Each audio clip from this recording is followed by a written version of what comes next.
Welcome to Vijaya channel. Social content కొన్ని bits చూద్దాం. సొంతగా వేడిని కాంతిని కలిగి ఉండే ఖగోళ వస్తువులకు గల పేరు. నక్షత్రాలు. మనకు అత్యంత దగ్గరగా ఉన్న నక్షత్రము సూర్యుడు.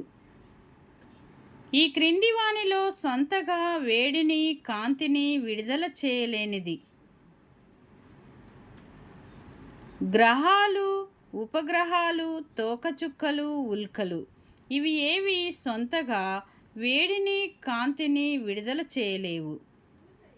భూమి వేడిమి వెలుతురును దీని నుండి పొందుతున్నది. సూర్యుడు క్రింది వాక్యాలలో సరికానిది. భూమి వలె సూర్యుడి నుండి వేడి కాంతిని పొందే గ్రహాలు 9.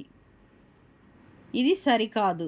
సరి అయినవి: సూర్యుడు ఒక నక్షత్రము, భూమి ఒక గ్రహము, చంద్రుడు ఒక ఉపగ్రహము. ఉర్సా మేజర్ అనునది ఒక నక్షత్ర రాశి. ఈ క్రింది నక్షత్రాలలో ఎల్లప్పుడూ ఒకే రకమైన స్థితి స్థానములో ఉండునది. ధ్రువ నక్షత్రము చాలా తేలికగా గుర్తించగలిగి 7 నక్షత్రములను కలిగి ఉండే నక్షత్ర రాశి. సప్తర్షి నక్షత్ర రాశి. ధ్రువ నక్షత్రమును క్రింది నక్షత్ర రాశి సహాయముతో సులభముగా గుర్తించవచ్చు. సప్తర్షి నక్షత్రము. ఈ క్రింది వానిలో సౌర కుటుంబము పరిధిలోనికి రానిది. ధ్రువ నక్షత్రము. సూర్యుని గురించి సరికాని వాక్యము గుర్తించుము. పైవన్నీ సరి అయినవే. సౌర కుటుంబంలో సూర్యుడు మధ్యలో ఉన్నాడు. సూర్యుడు వేడి వాయువులతో కూడిన గోళము. సౌర కుటుంబాన్ని ఒక క్రమంలో బంధించి ఉంచగలిగే శక్తి సూర్యుడు కలిగి ఉన్నాడు. ఈ క్రింది వాక్యాలలో సరి అయినవి. ఏబీలు సరి అయినవి.